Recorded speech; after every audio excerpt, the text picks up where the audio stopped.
Hi everyone, so we're starting chapter 4.5 to 4.7 notes.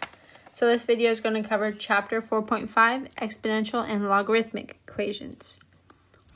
So an exponential equation is one in which the variable occurs in the exponent. So typically we have just like x squared or x cubed, and the variable isn't in the exponent, the variable is the base, but here our variable is in the exponent. So some exponential equations can be solved using the fact that exponential functions are one-to-one, meaning that if we have bx equals to by, this implies that x equals y. So that would be solving for our x or y in that case. So now we're going to go over solving exponential equations by expressing each side as a power of the same base. So if bm equals bn, so we're expressing each side as a power of the same base of b, then m equals n. So we're setting the exponents equal to each other, again, since it's one-to-one. So the steps to do this is to first rewrite the equation in the form bn equals bn, and then we're going to set m equal to n, and then solve for our variable. Alright, so for example, we have 5x equals 125. So I'm going to go ahead and write this in the same base. So I'm going to use base 5, and that's because we have 5 to the x, and so that's already in a base, but then 125 I need to rewrite as 5 to the third, and so they have the same base. So I could set m equal to n, and in this case it's x equals 3.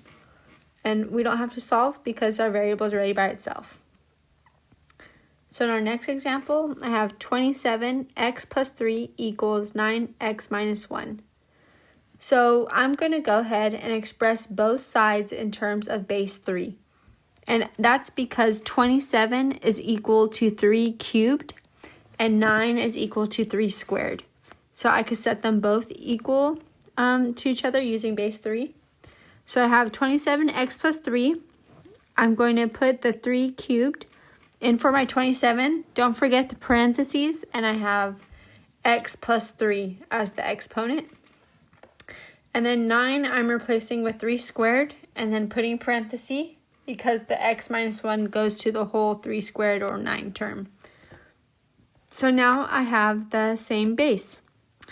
And we multiply exponents when we have them on the outside like this. So I do 3 to the 3 times x plus 3, and 3 to the 2 times x minus 1. So now I have the same base, and I could set the exponents equal to each other. So I have 3x plus 3 equals 2 times x minus 1. And then I solve for x. I distribute, and then I get x by itself. I have x plus 9 equals 2x minus 2. Alright, so I fixed this here. It's supposed to be 3 times x plus 3 equals 2 times x minus 1. I distribute the 3, I get 3x plus 9 equals 2x minus 2. And I get x plus 9 equals negative 2. And then or actually just kidding.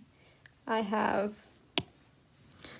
subtract, so I get x plus 9 equals negative 2. Subtract the 9, I get x equals negative 11. So most exponential equations can't be written so that each side has the same base. So for example, we have 4x equals 15. We can't write this in base 2 or 4 because 15 can't be written in that base. And 10x equals 120,000. We can't write that in base 10. So yes, 10 times something equals 120,000, but that's different than raising 10 to a certain power. So in this case, we're going to use logarithms to solve our exponential equations. So our first step is going to be to isolate the exponential expression. Our second step is to take the common log on both sides of the equation if we have a base 10, or we could take the natural log on both sides of the equation for bases other than 10. And really, you could take, you could do any base, really, but it just makes it easier when you have a base of 10 and taking the common log. And then we're going to simplify using one of the following properties. So I have natural log bx equals x to the natural log bx, and that's because we moved the exponent to the front using our log rules, or natural log e of x just equals x because the natural log and the e undo each other, or log of 10 to x also equals just x because the log base 10 and this 10 undo each other because we have 10 to something equals 10 to x. So we have x here. So basically we have that y equals a times b of x is equivalent to also a e to the natural log b of x, because the e and the natural log cancel and it brings the b down. And then our last step is to solve for the variable. So our example is we're going to solve for x equals 15. So since my base is 4 here, I'm just going to do the natural log. So I have natural log of 4x equals natural log of 15. I bring my x forward, so I get x ln 4 equals ln 15. I just divide by ln 4 and I get x equals ln 15 over ln 4. Next example, I have 10x equals 120,000. So I'm going to do the common log because of my base 10. So I have log of 10x equals log of 120,000. So the log 10 and the 10 cancel, so I get x equals log 120,000. And that's also because when we're writing it into exponential form, I have 10 to the 120,000 equals this 10x. So that when you set the exponents equal to each other, you get that. Okay, so for part C, 5x minus 2 equals 4 to the 2x plus 3. So my base is other than 10. So I'm going to use natural log. So I have natural log 5x minus 2 times natural log 4, 2x plus 3. I move my exponents to the front. I get x minus 2 ln 5 equals 2x plus 3 ln 4. And then I basically now am going to distribute the natural log 5 to both of these terms and the natural log 4 to both of these terms. So I get x ln 5 minus 2 ln 5 equals 2x ln 4 plus 3 ln 4. Now I'm going to collect the terms that have constants on terms with the x variables. So I move all my x's to one side and all my constants to the other side because ln 5 and ln 4 are constants. So I have x ln 5 minus 2x ln 4 equals 2 ln 5 plus 3 ln 4. And then I could factor out an x from the left side. So I get x ln 5 minus 2 ln 4 equals 2 ln 5 plus 3 ln 4. And then I just divide. So I get x equals 2 ln 5 plus 3 ln 4 over ln 5 minus 2 ln 4. Okay, so for this example, I'm going to solve e to the 3 minus 2x equals 4 algebraically and graphically. So algebraically, we have that I could take, so I have e, my base is e. So I could go ahead and take the natural log of both sides to solve for x. So I take the natural log of both sides. So my natural log and e cancel. So I'm left with 3 minus 2x, and then equals natural log 4.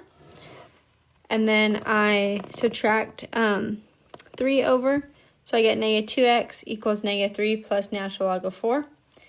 I multiply both sides by negative 1/2 to cancel out the negative 2.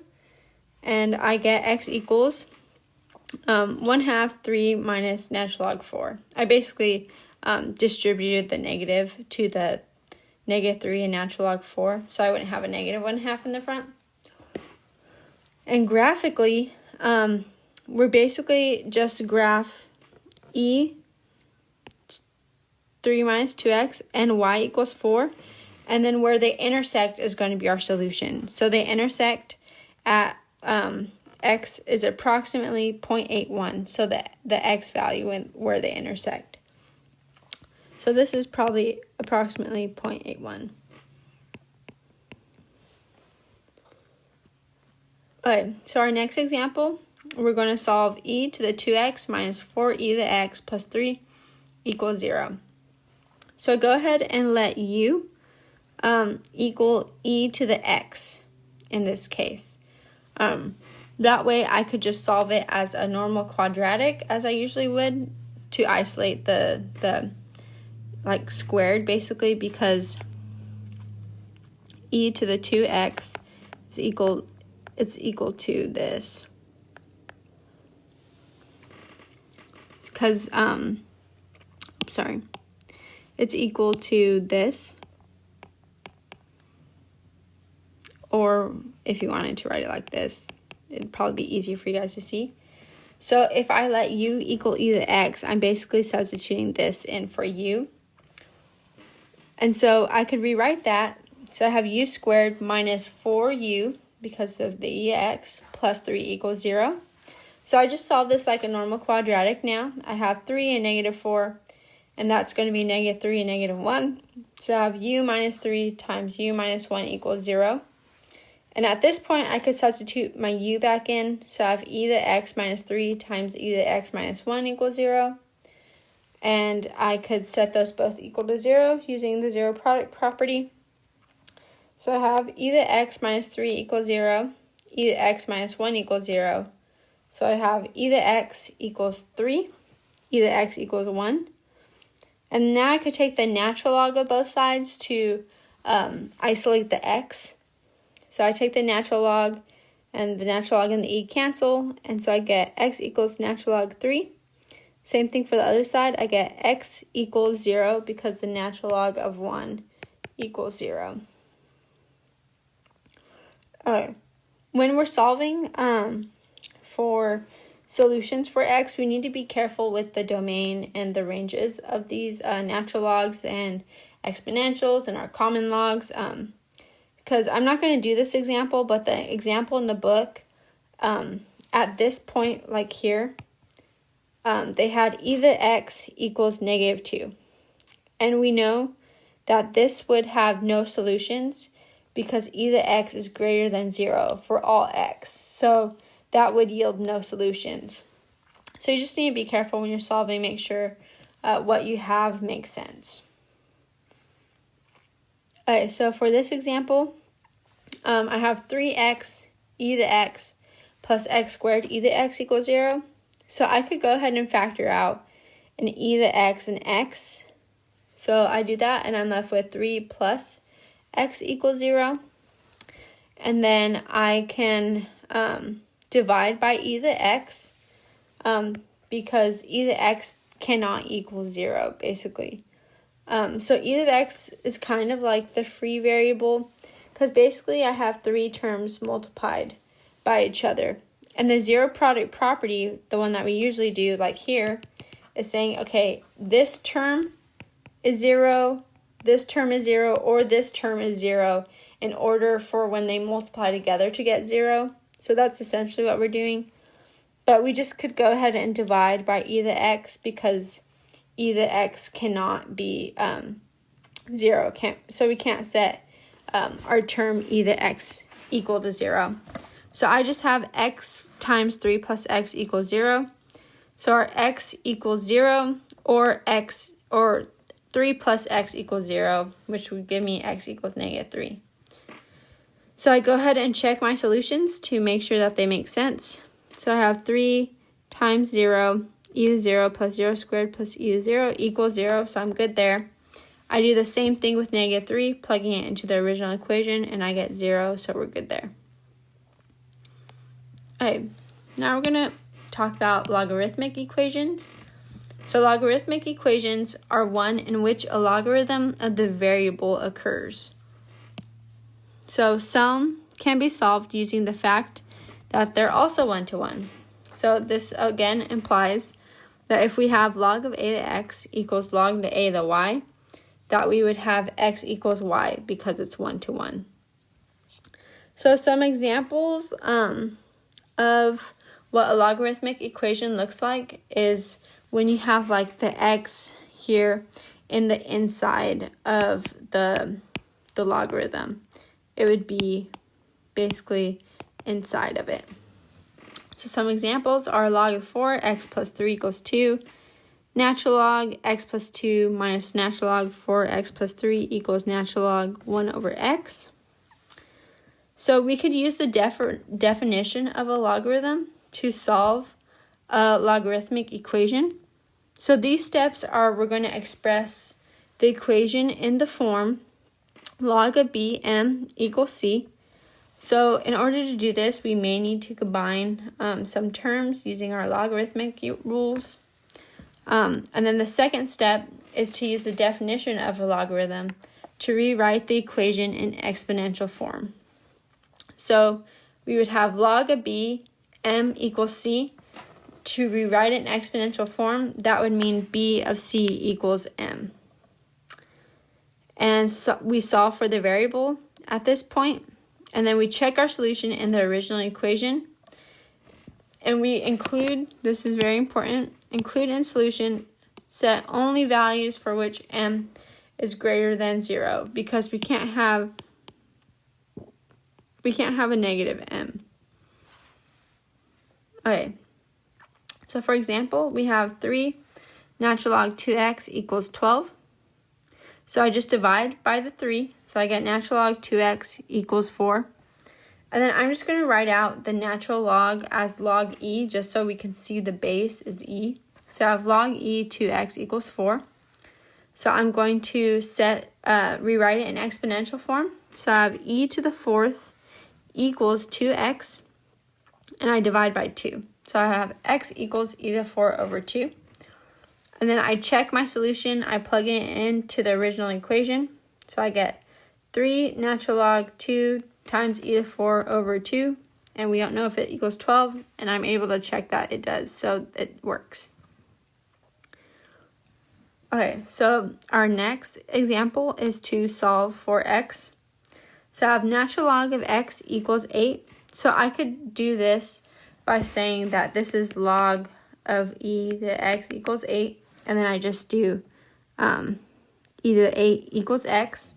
Or I could also do, basically raise each side to the exponential e, which is basically because you could cancel out these powers. And so this is kind of similar to like the exponential, solving for the exponential equation and raising it to the base that you would want. So I could raise each side to the e, and then the e and the ln cancel, so I'm left with x equals e to the 8. And then our next example, I have 4 plus 3 log 2x equals 16. I subtract the 4 from both sides, and then I divide by 3. So if I subtract 4, so that's supposed to be gone, I get 12 divided by 3, I get 4. So I have log of 2x equals 4. And then here I have base 10. So I could do 2x equals 10 to the 4th. And then I just divide by 2 and I get x equals 5,000. And then I go ahead and check here by substituting it into the original equation, and it works out. So we're good. So another way to solve using the one-to-one property of logarithms. So our first step is to express the equation in the form log of bm equals log of bn. And so this is a single, basically, logarithm with a coefficient of 1. And then we use the one-to-one property to rewrite the equation without logarithms. So I have, if log of b to the m equals log of b to the n, then we know m equals n. And then we solve for our variable, and then we check the proposed solution in the original equation. And so for this time, we include in solution set only values for which m is greater than 0 and n is greater than 0. And then we need to make sure that they're the same base as well. Okay, so our example, we have solve log of x squared plus 1 equals log x minus 2 plus log x plus 3. So here I'm going to go ahead and combine these logs using our logarithmic rules. So that becomes multiplication. So I have log x squared plus 1 equals log x minus 2 times x plus 3. And then I just go ahead and multiply that out in the inside and I get x squared plus x minus 6. So now we could use the one-to-one property of logarithms. Since they're both base 10, we could just set the m and n equal to each other. So I have x squared plus 1 equals x squared plus x minus 6. And then I get x equals 7 because the x squareds cancel. And then I just add the 6 over. And then we could check that it satisfies in the original equation. And it works. Okay. My next example is I'm going to solve the natural log x plus 2 minus natural log 4x plus 3 equals natural log 1 over x. So here I could combine these. They become a quotient. So I have natural log x plus 2 over 4x plus 3 equals natural log 1 over x. So I have the one-to-one property. So I just set my m and my n equal to each other. So I have x plus 2 over 4x plus 3 equals 1 over x. So I'm going to multiply both sides by my least common denominator to get rid of the bottom part here. And then this one also. So if I multiply the least common denominator, that is 4x plus 3 times x because of this x over here. So I multiply both sides by that. And things cancel, and I'm left with x times x plus 2 equals 4x plus 3. I multiply this out. I get x squared plus 2x equals 4x plus 3. I move everything to the left, and then I go ahead and factor.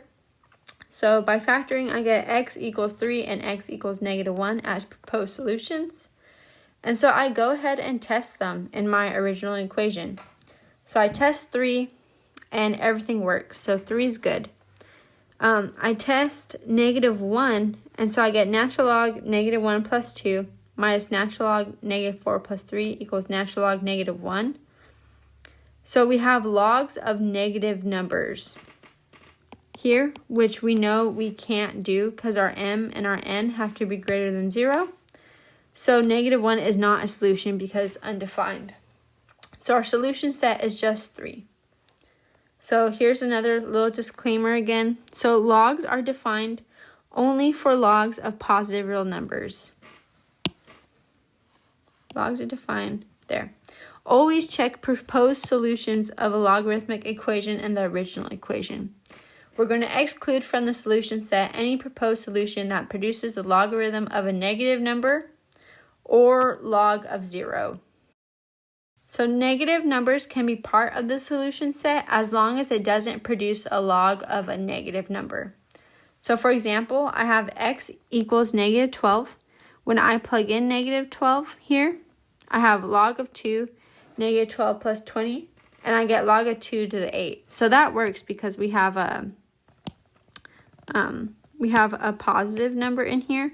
So a negative value did yield a positive number in the logarithm. So that's fine. Okay, so for this example, we're going to solve graphically x squared equals 2 natural log x plus 2. I add the 2 over the 2 natural log x plus 2. So I get y equals x squared minus 2 times natural log x plus 2. And then when I graph it, I didn't graph it here, but the book gave a figure. So I just included that here. You guys could go ahead and graph it on your own.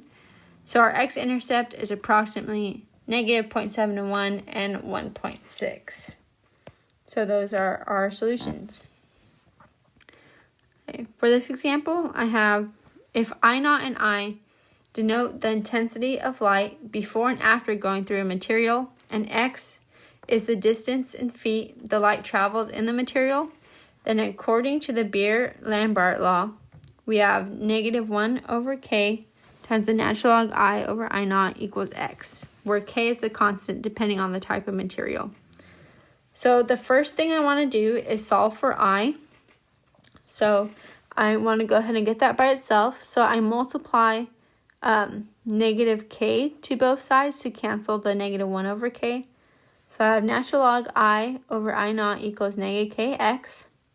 And I could raise both sides to the e,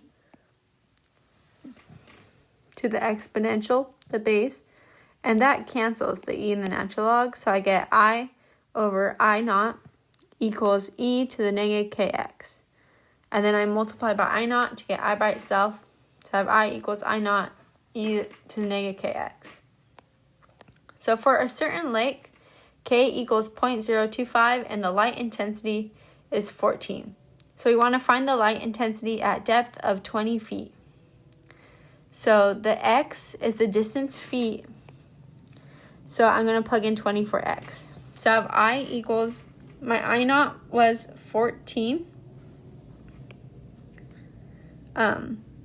Because if I and I naught denote the intensity of the light before and after going through the material. So I naught is 14. And I have E, and then I found they gave us our K. So our K is negative 0.025, and then the light intensity is at depth of 20 feet. So it's 20 here for the feet. So that's approximately 8.49. And that's the light intensity at depth of 20 feet. Okay, so now we're going to revisit compound interest because we could actually use logarithms to help us with these problems. So recall if principal P is invested at an interval rate or at an interest rate R for a period of t years, then the amount A of the investment is given by. So I have these equations which are a review from previous videos. So we have 1 year simple interest, interest compounded 9 times per year, and continuous interest compounding. So we can use logs to determine the time it takes for the principal to increase to a given amount. So let's see some examples to see this played out. So I have a sum of $5,000 and it is invested at an interest rate of 5% per year. Find the time required for the money to double if the interest is compounded according to. So first we have semi-annually. So our P is 5,000. Our A of T is 10,000 because we're doubling. We want to find the time it takes to double it. So 2 times 5,000 is 10,000. Our R is the 5%, but as a decimal, this is 0.05. And our N is 2 because we're, the N is 2 because we want to find the time that it, basically it's doubling. And the 2 represents my semi-annually compounding. Okay, so I have 5,000 times 1 plus 0.05 over 2. 2t equals 10,000. I divide by 5,000 on both sides. I get 1.025 2t because I did 0.05 divided by 2 and I added it to 1 equals 2. And now I could take the log of both sides. So I go ahead and take the log of the common log. So I have log of 10. 1.0252t equals log 10, 2. And then I can move the exponent to the front. So I have 2t times log 1.025 equals log 2. And then I divide by 2 log 1.025 to get the t by itself. So when you plug this into the calculator, it's approximately 14.04 years. Okay, so if I compound continuously, I have 5,000 e to the 0.05 t equals 10,000. So I want to solve for t. I divide by 5,000. I get e to the 0.05 t equals 2. And then I could take the natural log of both sides to cancel out my e. So I take the log of both sides. because my base is e.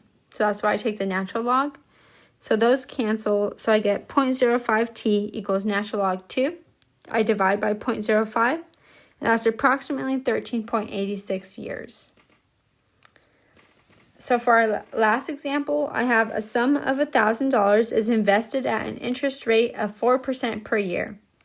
Find the time required for the amount to grow to $4,000 if interest is compounded continuously. So I use my continuous compounding formula. So 1,000 is our principal. So I have 1,000 e to the 0.04t because it's 4% per year. And then I want to find the t for the amount to grow to 4,000. So my a of t is 4,000. I divide by 1,000 on both sides. So I get e to the 0.04t equals 4. And then I could take the natural log of both sides. And my natural log and the e cancel. So I do that because my base is e. So that's why I do the natural log. So I have 0.04t equals natural log 4. I divide by 0.04. And I get t is approximately 34.66 years. Alright, that's it for this video. So I'll continue the next one with chapter 4.6. Follow me there.